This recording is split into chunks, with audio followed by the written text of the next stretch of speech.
See, being busy is a form of laziness அப்படின்னு செனக்கா சொல்லியிருக்காங்க. யோசிச்சு பார்த்தா அது விஷயத்தில் சரியாக போகிறது.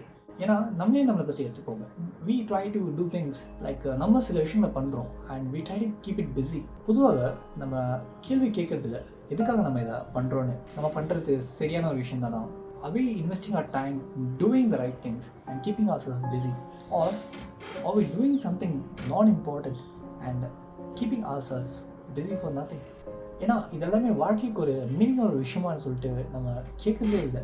பட் ஆனால் ஒரு நாள் எனக்குள்ள இந்த கேள்வி தோணுச்சு.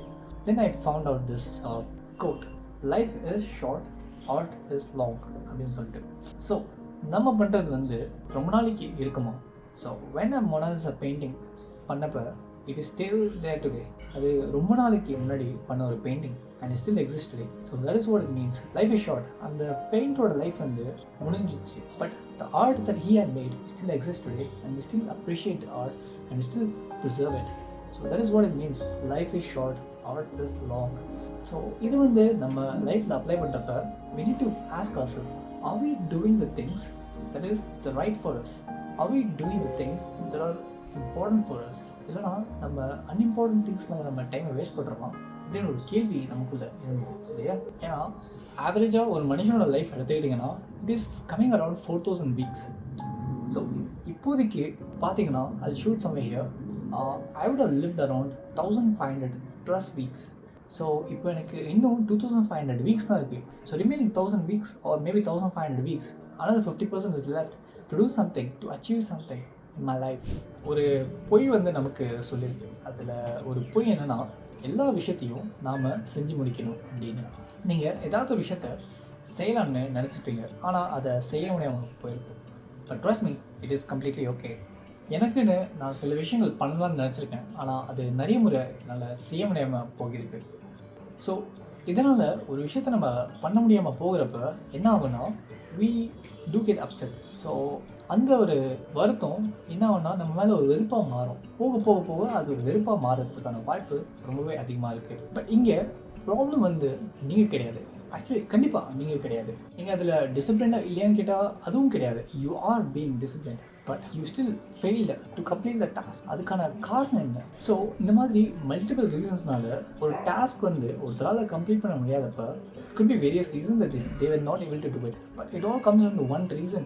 எல்லாருக்கும் ஒரே போல் ஒரு ஆன்சர் தான் இருக்குது. அது என்னென்னா, ஏன் அந்த ஒரு டாஸ்க்கை பண்ணி முடிக்க முடியலன்னா ப்ராப்ளம் என்னென்னா, நீங்கள் அடைய முடியாத அளவுக்கு இம்பாசிபிளான ஒரு ஸ்டாண்டர்டை செட் பண்ணுறீங்க. அதுதான் இங்கே ஒரு முக்கியமான ஒரு பிரச்சனையாக இருக்குது.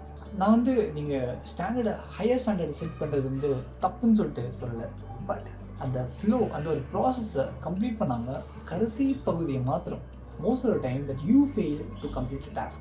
So for example, let's say you would want to complete reading a book. உங்களோட அல்டிமேட் கோல் ஒரு புக்கை படித்து முடிச்சிருக்கணும்னு சொல்லிட்டு பிளான் இருக்கும். You would like this book because you find something very interesting. உங்களுக்கு இந்த புக்கில் you find something interesting and you want to complete the book. That is your task. So உங்களோட அல்டிமேட் கோல் இந்த புக்கை நீங்கள் படித்து முடிக்கணும்னு சொல்லிட்டு. If you set it up like that and you fail to complete it, இது நீங்கள் ஒரு பிகினிங் ஸ்டெப்ஸ் எல்லாம் பார்க்க மறந்துட்டீங்க. Every day you have to study for at least 10 to 15 pages or 1 chapter or something that is doable. நீங்கள் at least ஒரு 3 pages உங்களால் முடிஞ்ச அளவுக்கு 4 pages or 1 pages per day or even 1 paragraph would work.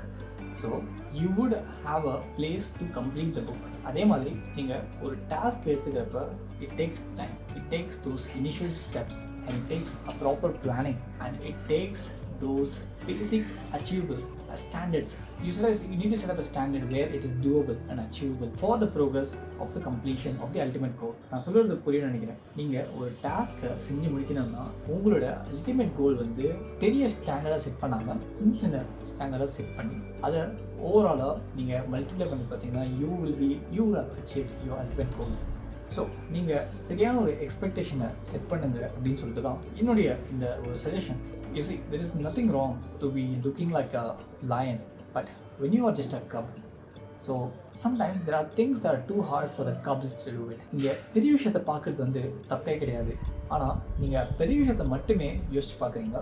இங்கே strategy கரெக்டாக இருக்கிறதா என்னுடைய கேள்வியை. இங்கே உங்களுடைய எண்ணமோ இல்லை உங்களுடைய நோக்கமோ இங்கே நான் கேள்வி கேட்குறேன். ஹையராக எதிர்பார்க்குறது வந்து நல்ல ஒரு விஷயம் தான். But is it a right strategy? are you taking the right strategy to do a task? You see, உங்களோட இன்னர் வாய்ஸ் என்ன சொல்லணும்னா, சில விஷயங்களை பண்ண முடியும், சில விஷயங்களை பண்ண முடியாது அப்படின்னு சொல்லிட்டு சொல்லணும். நீங்கள் எல்லா விஷயத்தையும் பண்ண பார்க்குறீங்க, at the same time you not able to do it and complete it. And இதில் பெரிய பிரச்சனையே இருக்குது. அது என்னென்னா, மேபி உங்கள் கண்ணுக்கு அது தெரிய மாட்டேன்னு நினைக்கிறேன். Or maybe you not able to notice that. என்னன்னா, நீங்கள் ஒரு மல்டி டாஸ்கிங்கில் சிறந்தவராக இருந்தாலும் உங்களால் எல்லா டாஸ்கையும் ஒரே நேரத்தில் கம்ப்ளீட் பண்ண முடியாது. And even if you complete, it would take a longer time than doing for one task. Let's say ஒரு மல்டி டாஸ்கிங் பர்சன். நீங்கள் ஆர்கியூ பண்ணலாம், ஓகே நீங்கள் ஒரு மல்டி டாஸ்கிங் பர்சன் சொல்லிட்டு. அப்போனா நீங்கள் லெட்ஸ் சே ஒரு 6 விஷயத்தை நீங்கள் எடுத்துக்கிறீங்க அண்ட் நீங்கள் அந்த எல்லா விஷயத்தையும் ஈக்குவலாக தான் பண்ணுவீங்க. ஸோ இதனால் என்ன ஆகுனா, you will not be able to complete one thing. So நீங்கள் 6 விஷயத்துலையும் ப்ரோக்ரஸ்ன்னு இருந்து உங்களால் பார்க்க முடியாது.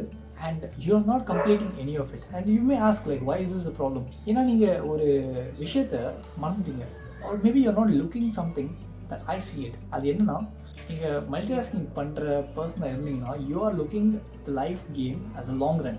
நீங்கள் லைஃப் வந்து ஒரு லாங் ரன்னாக தான் பார்க்குறீங்க, அது ஒரு ஷார்ட் ரன்னாக பார்க்குறது இல்லை. Because at the beginning I told you, life is short, art is long. நீங்கள் லைஃப்பை வந்து ஒரு லாங் ரன்னாக தான் பார்க்குறீங்க, as if you have a long time to do all the things and progress in it and complete it. But life is short, right? So அதனால் நீங்கள் எல்லா விஷயத்தையும் பண்ணணுன்ற ஒரு அவசியம் இங்கே கிடையாது. உங்களால் முடிஞ்சதை நீங்கள் பண்ணுங்கள். And also like I said before, nature has set a limit. நமக்குன்னு சில விஷயங்களை மட்டும்தான் பண்ணி முடிக்க முடியும். So don't try to do all the things. Do things that will help you achieve it and complete it. எதுக்காக இது வந்து ப்ராப்ளமேட்டிக் அப்படின்னு சொல்லிட்டு கேட்கலாம். இதில் பெரிய பிரச்சனை இருக்குது, அது உங்கள் கண்ணுக்கு தெரிய மாட்டேங்குது. நீங்கள் எல்லா விஷயத்தையும் பண்ண பார்க்குறீங்க, at the same time you are not able to do it and complete it. ப்ரோக்ரஸ்ன்றது உங்களால் பார்க்க முடியாது. இன்னும் நீங்கள் மல்டிடாஸ்கிங் பண்ணாலும், எல்லா விஷயத்துலையும் நீங்கள் உங்களுடைய எஃபர்ட்டை போட்டிருந்தாலும் உங்களால் கம்ப்ளீட்டாக அதை பண்ணி முடிக்க முடியாது. அதனால் ப்ரோக்ரஸ்ன்றது உங்களால் பார்க்க முடியாது. இந்த மாதிரி பண்ணுறதுனால உங்களுடைய லைஃப்பையே நீங்கள் ஒரு முடிவு இல்லாத மாதிரி பார்க்குறீங்க. லைஃப் வந்து ஃபைனைட்டான ஒரு விஷயமா பார்க்க ஆரம்பிச்சிங்கன்னா, ஒரு விஷயத்து மேலே ஃபோக்கஸ் பண்ணுறது வந்து will make more sense then focusing on multiple other things. And multitasking பண்ணுறதுனால இதில் இன்னொரு பிரச்சனையும் இருக்குது. நீங்கள் டிசிஷன் எடுக்க மாட்டேங்கிறீங்க. You are not making a decision to do one thing. நீங்கள் வேணால் நினைக்கலாம், நிறைய விஷயத்தை பண்ணுறதுனால உங்களுக்கு நிறைய ஆப்பர்ச்சுனிட்டிஸ் இருக்குது and you may feel comfortable doing it. Like பர்சனலாகவே உங்களுக்கு அது பண்ணுறதுனால you may feel comfortable doing it. But sad உண்மை என்னென்னா, we do have limitations. நமக்குன்னு சில லிமிடேஷன்ஸ் இருக்குது. அதனால் நம்மளால் எல்லா விஷயத்தையும் பண்ண முடியாது. It's very difficult to think that we can do everything. Like we cannot be a physician, we cannot be a mathematician, we cannot be like many other things. Like நான் ஒரு கிரிக்கெட்டராக ஆகணும், நான் ஒரு ஃபுட்பாலராக ஆகணும்னா it's a difficult thing. You cannot be good at both the things. You can play both the things, but you cannot be great or the best at both the things. நம்மளால் ரொம்ப நாள் வாழ முடியும்னா, லெட்ஸ் சே ஒரு 100 or 200 years வாழ முடியும்னா, கம்ப்ளீட்டாக இதில் இந்த ஸ்ட்ராட்டஜி யூஸ் பண்ணுறதுல ஒரு தப்பே கிடையாது.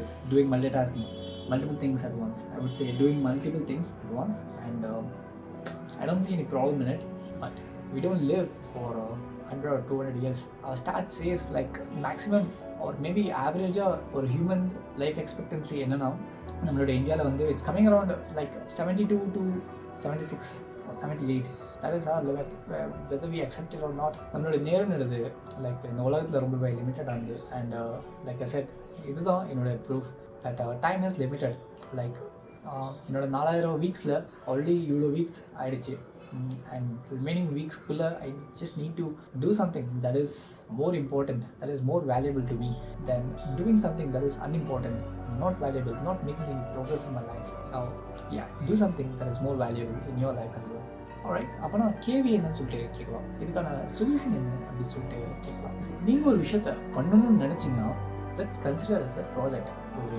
ஒரு விஷயத்தை நீங்கள் பண்ணணும்னு நினச்சிங்கன்னா, ஒரு ப்ராஜெக்ட் நீங்கள் பண்ணணும்னு நினச்சிங்கன்னா, நீங்கள் நிறைய ப்ராஜெக்ட்ஸை பண்ணுவீங்க. மேக்ஸிமம் 3 ப்ராஜெக்ட்ஸ் மாதிரி எடுத்துக்கலாம். Don't take more then 3 projects. So நீங்கள் 3 ப்ராஜெக்ட் மேலே பண்ணணும்னு நினச்சிங்கன்னா, அதில் டிஃபிகல்ட்டி நிறைய இருக்கும். உங்களால் கம்ப்ளீஷன் ரேஷியோ வந்து ரொம்பவே கம்மியாக இருக்கும். அண்ட் உங்களோட ப்ரோக்ரஸ் ரேஷியோவும் கூட கம்மியாக இருக்கும். ஸோ அதனால் என்ன பண்ணணும்னா, try to do one project and make a progress in that and complete it. So 1 முடிச்ச உடனே அடுத்து இன்னொன்று போங்க, அண்ட் அடுத்து அதை கம்ப்ளீட் பண்ணதுக்கப்புறம் அடுத்து இன்னொரு ஃபார்வர்ட் போங்க. இந்த மாதிரி ஒவ்வொரு விஷயத்தையும் ஃபோக்கஸ் பண்ணி முடிச்சு போகிறப்ப you will become a pro at what you doing. So இதனால் என்ன ஆகும்னா you will be good at what you do and you will remember how you did it. You will be a maximum expert in that area. So நிறைய விஷயத்த பண்ணி ஒரு விஷயத்த பண்ணுறதுக்கு பதிலாக நிறைய விஷயத்த ஃபோக்கஸ் பண்ணி எல்லாத்துலேயும் உங்களோட எஃபர்ட்டை போட்டு நீங்கள் புஷ் பண்ணுறதுக்கு பதிலாக ஒரு விஷயத்தில் ஃபோக்கஸ் பண்ணி புஷ் பண்ணுறது it's much more easier, it's much more better and it's much more எப்படி சொல்கிறது, இட்ஸ் பிகம்ஸ் ஸ்கில். சரி, அந்த ஃபேமஸ் லியனார்டோ பெயிண்டிங் இருக்குல்ல, மோனாலிசா பெயிண்டிங், சாரி இந்த மோனாலிசா பெயிண்டிங் இருக்குல்ல, அது வந்து I heard that it took 20 years to paint and complete it. So 20 வருஷம் ஆச்சு அந்த ஒரு பெயிண்டிங்கை ஆரம்பித்து முடிக்கிறதுக்கு.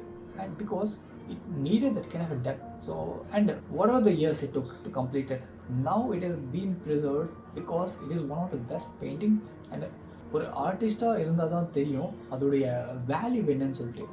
ஏன்னா ஆர்டிஸ்ட் அதுக்கான வேல்யூ, அதோட எஃபர்ட் எவ்வளோ போட்டிருக்கான்னு சொல்லிட்டு. ஸோ நான் அதுதான் சொல்ல வரேன், ஒரு விஷயத்தை நீங்கள் எடுத்துக்கிட்டீங்கன்னா இதை B a one painting or one project, doesn't matter what it is. ஒரு விஷயத்தை நீங்கள் ஃபோக்கஸ் பண்ணி அதை கம்ப்ளீட்டாக முழுக்க அது பெஸ்ட்டாக நீங்கள் பண்ண ஆரம்பிச்சிங்கன்னா your intelligence will increase on that topic, you will become more skillful, you will have a very good concentration. உங்களுடைய கான்சன்ட்ரேஷன் ரொம்ப அதிகரிக்கும் when you are more focused, more concentrated.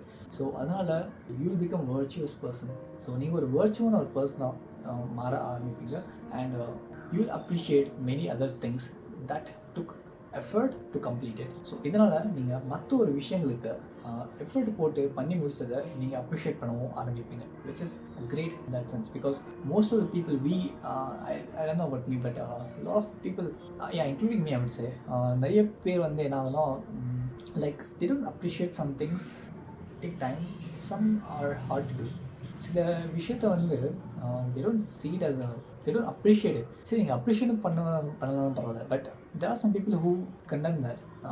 அதை ரொம்ப கண்டெம் பண்ணி பேசுவாங்க, அதை கண்டெம்னா தாழ்த்தி பேசுவாங்க அப்படின்னு சொல்லிட்டு. So many people do that and I feel that because these people lack the knowledge of doing one thing at a time and completing it, அதனால தான் அவங்க இப்படி இருக்காங்க. Because if they were able to do one thing and become an expert and skillful at it, they would never do that because they would appreciate the depth and the skill and the concentration and the willpower needed to start and complete a task or a project, which is immense. So ஞாபகம் வச்சுக்கோங்க, minimum ஒரு project, maximum 3 projects. எனக்கு வந்து மொத்தம் 2 project இருக்குது. ஒன்று வந்து நான் வந்து as a UX and UI designer I should be focusing on my work. So என்னுடைய வேலையில் கவனம் செலுத்தி நான் பண்ணுறது வந்து it's my one project. And second project வந்து is a YouTube channel. So since I have been stuck with my work, I was not able to focus on my second thing. See, multitasking I am having a very big trouble with that to cope up. So that is why I'm saying more than one project is difficult. I'm trying to do 2 projects and I'm finding it a little difficult. More than 3 is much more difficult. So keep it within 3. So I do 1 project as my work, second project in the YouTube channel. So I will not do more than 2 projects. எனக்கு வந்து இப்போதைக்கு எனக்கு 2 projects தான் போதும் and I don't want to do more than 2 projects. So I would like to do these 2 projects as best as possible. So என்ன ஆகலாம், ஒருவேளை நீங்கள் more than 3 projects பண்ணுறீங்க அப்படின்னு சொல்லிட்டு நினச்சிங்கன்னா, ஸோ என்ன ஆகலாம், ஒருவேளை அந்த 3 ப்ராஜெக்ட் மேலே நீங்கள் பண்ணீங்க அப்படின்னு சொல்லிட்டு நினச்சிங்கன்னா இட் கேன் பிகம் ஹெக்டிக். எப்படின்னா நீங்கள் நீங்கள் ஒரு விஷயத்தை ஆரம்பிக்கிறீங்க, ஒரு ப்ராஜெக்ட் நீங்கள் ஆரம்பிக்கிறீங்க, அதை கொஞ்ச நாளைக்கு பண்ணுறீங்க, at the same time you have another project running, third run ஆகுது. ஸோ இந்த ப்ராஜெக்ட்டில் ஃபோக்கஸ் பண்ணாமல் இதில் போகிறீங்க, maybe you find this is important at the time and இதை ட்ராப் பண்ணிட்டு மறுபடியும் இங்கே வரீங்க ஃபஸ்ட் ப்ராஜெக்ட்டுக்கு. For some time you may pause it or maybe you simultaneously run it, but you see the point, you are not focusing on one thing, you are switching your mind from one thing to another. To get into a full flow, you need to be doing one thing.